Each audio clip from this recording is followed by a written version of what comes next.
Welcome to the Creative Life Story Work podcast, where we explore how to make life story work better for all care experienced children and young people. Creative Life Story Work is an approach which can improve children and young people's lives and their relationships with others, both at home and at school.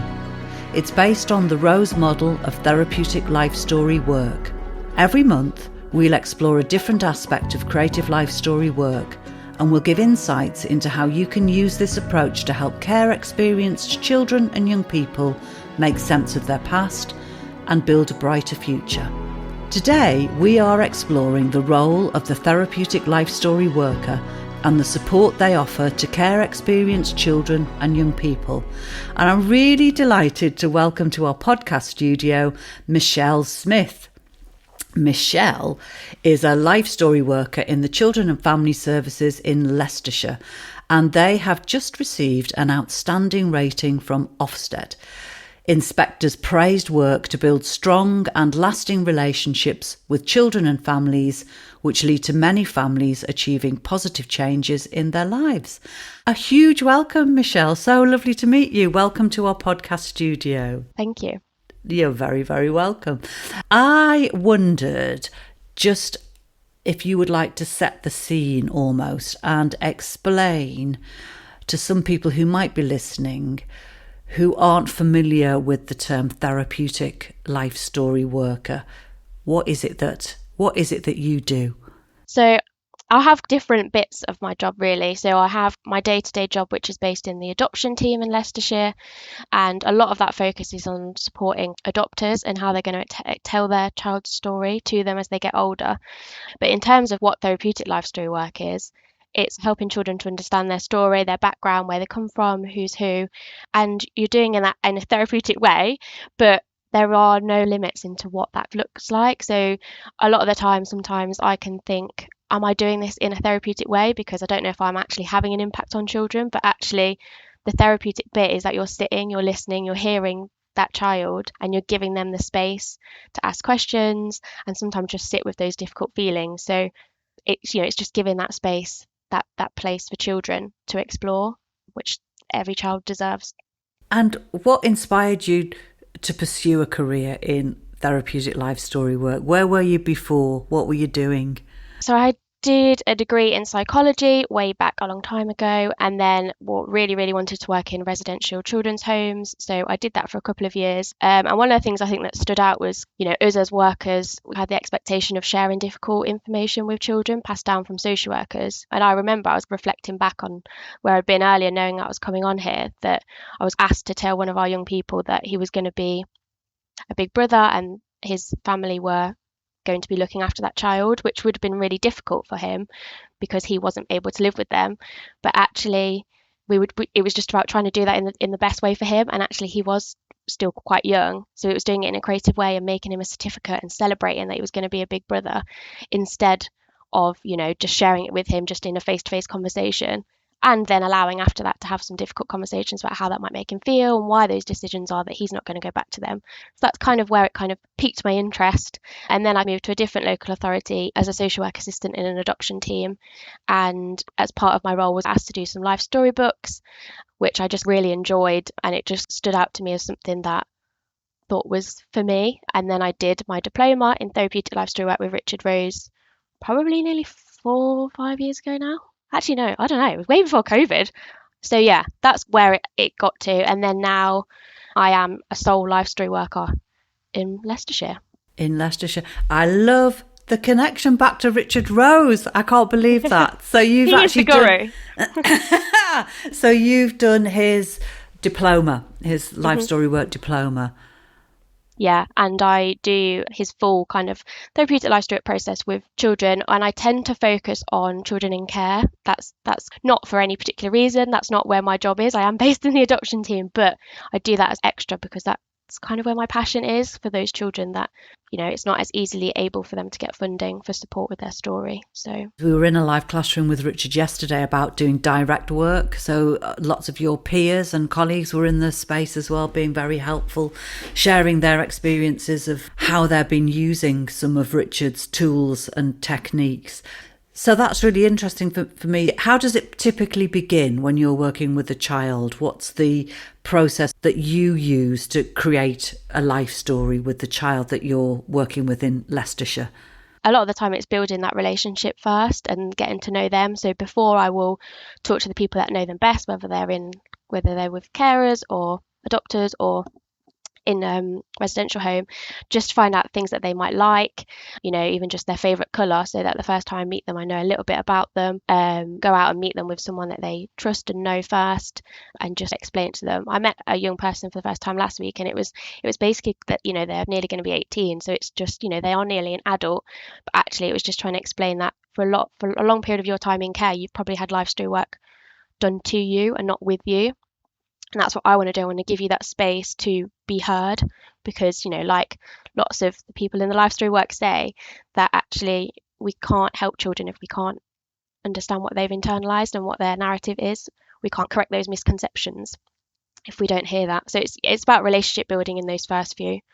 And then presumably then, you talked there about meeting with an 18-year-old, you would have to tailor your approach when you're working with children or young people, young adults from different backgrounds or with different experiences. Yeah, and I think that's one of the biggest things about therapeutic life story work that I really love, is that you can be as creative and as flexible and as different as you want to be. So, one of my teenagers, it's more about having like a chat, and she just loves to have conversations and doesn't really want you too much to do lots of the activities because she feels like mature. Whereas some of my other young people, we have to spend the first 10 minutes regulating, and we are rolling around on the floor throwing things at each other in a nice way. But so there's lots of, you have to mold into what's going to be right for them, and just be as, and I think that's the good thing that Richard Rose says on his training, is that he doesn't want millions of mini Richard Roses. He wants people to be, that would be a scary thought. You said that, not me. Will can cut it out. But he wants people to use their talents, their individual personalities, and to mold it for a child. And I think that that gives you that, and that actually for all the different techniques and tools and stuff, you might think, oh, I think this is going to work really well, and then you go out and you think that did not work at all how I thought it would. And then other times you can think, this is, I don't think this is going to work, and then you come away and you've had the most brilliant session. So it's just seeing what works for them. Really interesting to hear about your license to adapt the training that you've done with Richard. And I just wondered, have you got any favourite tools or techniques that you typically like to use? Which are your go-to ones that you really like doing? I really love the ones around feelings, where you get everyone to write down feelings. You've got 1 minute to write them down, and then you go through the ones that you think that you've matched up, and the ones that aren't, that are different, then you put them in the middle, and then you kind of take turns to act them out, or use like the heads up approach of them, we're trying to guess and you're acting out together. Because I think sometimes I've thought, oh, I don't know if they're going to like this, they're a teenager, and they absolutely just love it. And I think also it helps to show you as a person, because I always say, when they're laughing at me because of how I'm acting, I'm like, that's okay. I'm happy for you to laugh at how I'm acting. I know I'm not a great actor. But yeah, so I think that's really good. And I always I know that there's an article that you've just put on about kind of the think, feel, do bears and the importance of them. I don't necessarily use bears, because I just adapt it to whatever that child's like. So I've used a creeper from Minecraft. I didn't even know that was a creeper, but a creeper from Minecraft. Unicorns, just whatever that child will be invested in, and then add the different elements to that. So they're always my go-tos that I tend to always use with them. I love the improvisation that you're describing. I'm just thinking about, you said in your role in Leicestershire that you're the only one with the title of Life Story Worker, but what about some of the other professionals that you might have to work with? I'm wondering how you do that. Maybe foster carers or social workers in supporting a child's therapeutic journey. Yeah, so when I started, I think when I started doing life story, I think one of the things was there wasn't really that much support for staff when you're doing it. Even when you're writing a life story book, a lot of the time it was go off and write the book and look at some examples that have been done before, but it felt like there was no kind of parameters. Am I doing this right? So what I've done in Leicestershire is that we've got a hub on kind of our learning page where all staff from children and families can access it, and that has examples of life story work, links to kind of podcasts and other kind of videos that are helpful for them in how to do it. And then I put on 2 different types of training sessions for staff throughout the year. One which is on how to write a life story book, and then the other one is therapeutic technique. So I say you're not going to go away and be a trained therapeutic life story worker, but actually you can use some of these elements in any of your conversations that you have with children. So that is things like you can use the think, feel, do, bear. Why can't you just have that in your toolkit so that when you go and talk to children, you just pass it to them and go, what do you think about what I've just told you? So things like that, getting them, and actually even just using the wallpaper, because I say that, actually what's the harm in, if you're doing any kind of direct work with a child's story, that you can do it on a wallpaper so you can revisit it and go back, and children love that interactive element. So I think it's just about encouraging staff to be as creative with life story work as possible. And then in terms of foster carers, it's just because obviously I'm based in the adoption team, and a lot of our foster carers are then having to have those difficult conversations, particularly for some of our older children that are moving on to adoptive homes, around why decisions have been made and what's going to happen. And in that, it's just supporting them in how they're going to answer those questions. And I create things for them to use. So I create kind of storybooks for children, sometimes using their different favourite character, and how, just how to explain that. Or I've done some where we're just focusing on a child's feelings and how to get some emotional literacy to check that the child understands that, and I've learned lots of different things about characters, but using their favourite character to have that. So it's almost like a workbook that foster carers can then use. So yeah, it's just about, and staff can contact me for advice on any cases that they've got. So that's how I support lots of different areas within that. And we've got kind of a life story work kind of policy that we launched 3 years ago, I think now, which I was involved in the task and finish group. So that's out there for staff, new staff that are coming in, that can understand what our bottom lines are for life story work, what our transfer expectations are for children moving across different teams. I think one of the really things that we're really proud of that we do is that we have a life story fortnight every year, where we will put on different elements that we can think of in terms of life story webinars for staff to log on to, different themes. And what I've been doing is a life story showcase. So I just set up in the kitchen in our office and just ask staff for their pieces of work that they're proud of, show examples that I'm proud of, and people can just come in, dip in, ask questions, and just see what it looks like. Because I think the biggest thing for me is that we want it to be consistent for all our children, and it's just making that. And a lot of the time it's just helping staff to feel confident, I think, when doing it. I've spoke a lot there. That was a lot. No, I really like how you're creating a very safe container for all staff to just go in and try it out, have a go to do it. And I really love the idea of you setting up in the kitchen to do it and doing a webinar from your kitchen at work. I love it. Yeah, I think a lot of the time it is just that I say to staff, children just need someone that's going to be consistent and that's going to be predictable and reliable, and that's going to hear them, and the rest of it doesn't matter if you're good at drawing. I'm the worst drawer that you can possibly imagine. I am full of stick people. I'm okay with that, and I just own that with the kids, and then they laugh at me. But it doesn't matter about how wonderful you can draw. Let's go to a break so you can hear about our Creative Life Story Work membership offer.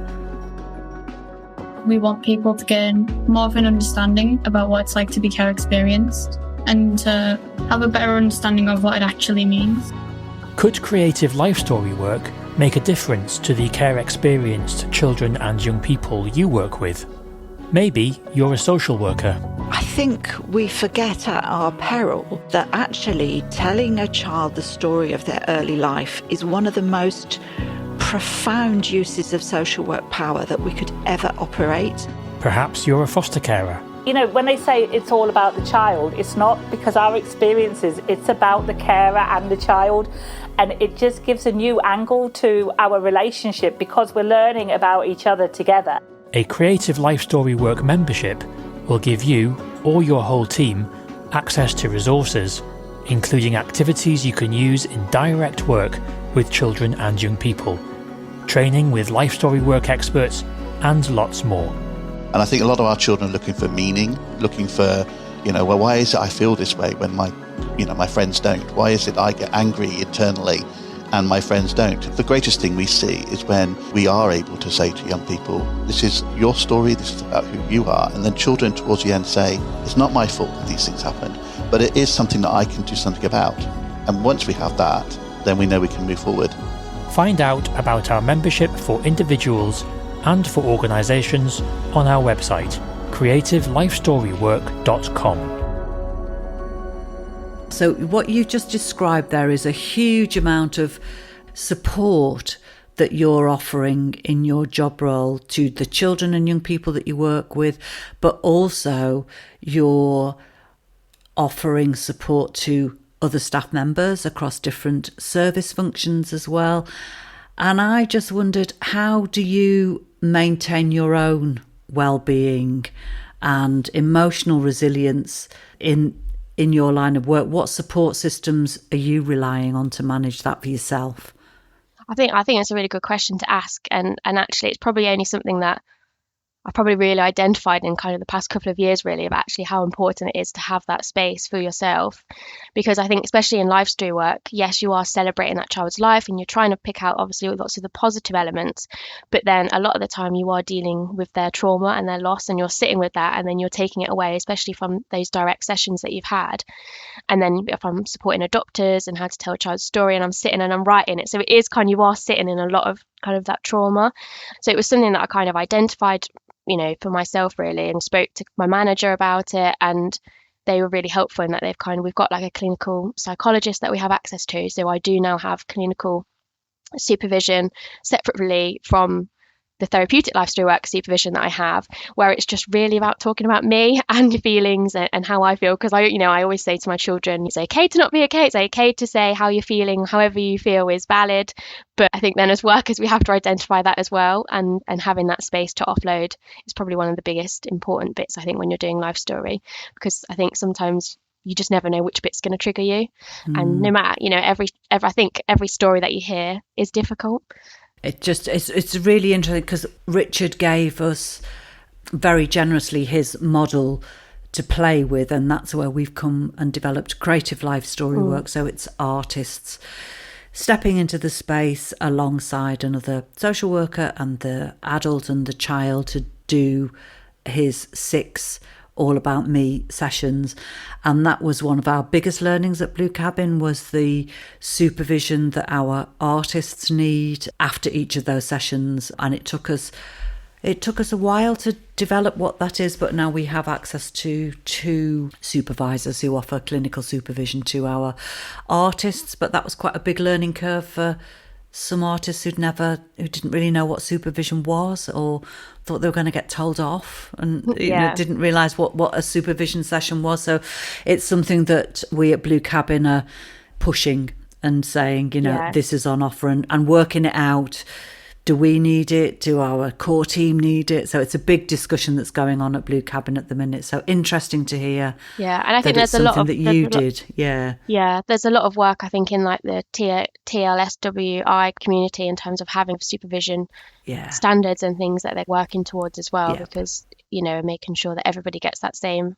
I get supervised by Nadine J, who's also very high up in the life story world, but I think it's having somebody that you can talk to that's doing it as well, because sometimes I can be sitting there and I don't know if I'm making any difference, and actually she'll be great and she'll just say to me, but Shell, they're sitting and listen, they're coming to your sessions every time.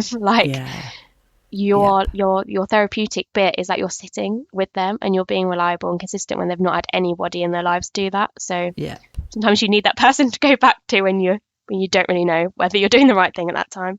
What a great description of your supervision session there. I'm just wondering, so you've done your training and you've done your diploma in Richard Rose's therapeutic life story work. Are there any other approaches or research in the field that you've come across that have influenced the way that you practice anywhere else that you've been influenced by? one thing that I've brought in so much is that therapeutic parenting model of PACE, and using that with all the children that you work with. And when I'm working with adoptive parents, it's about supporting them, and again talking about how they can use that with their children. You can use that, that element of wondering and being curious. I think it just has a massive impact on just working with children in general, but especially in kind of the world of life story work and supporting them. So that's something that I always are talking about, and I'm talking about with staff and things as well, to use. That's one of my big ones. And my last question is, if you could share one piece of your wisdom or insight with the people listening about your role as a therapeutic life story worker, what would it be? That's a big question, isn't it? I think it's just to be you. You can be a difference to a child just by being who you are and being there for them and allowing them that space to talk about their story. I think a lot of the time we do worry about whether we're saying the right thing, but actually, as I always say to parents and things, we are not robots. We're never going to get it right 100% of the time. We can do our best, but actually that's probably the best model that we're given to children, to show that we're not, we don't always get it right. And actually, I'm always driving home in the car and I think, why did I not say that? Or I could have asked that question. But then the next time I go, I'll be like, you know what? I've been thinking of you since the last time I saw you, and I really wanted to ask this question, or I'm not sure if I did explain it right. What did you hear when we were talking about it? So I think that's just it. We just you're not always going to be perfect or get it right. But it just shows us that we're human, and that's a great role model for children. So that's my bit. Oh, what a lovely note to end on. Oh, Michelle, thank you so much for your time this morning. And it's been so lovely to hear from a therapeutic life story worker how you're taking some of the training that you've done from Richard Rose and developing it in Leicestershire, and that you've got your amazing Ofsted achievement, which you can be proud of, that your work shining a light through there as well. How fantastic. Thank you very much for your time this morning. It's been lovely to chat to you. Thank you for having me. Whether you're a foster carer, someone who has experience with the care system, or you work with children and young people, we hope this episode has given you an insight into how we can make life story work better for young people and how you can use it in your own practice. You can find out more about Creative Life Story Work on our website, creativelifestorywork.com, and you can find us on LinkedIn and X at CreativeLSW. Please do get in touch there with any comments or questions, as we'd really love to hear from you. And if your podcast app allows, please do leave us a review, as it really helps others to find our show. So until next month, bye for now.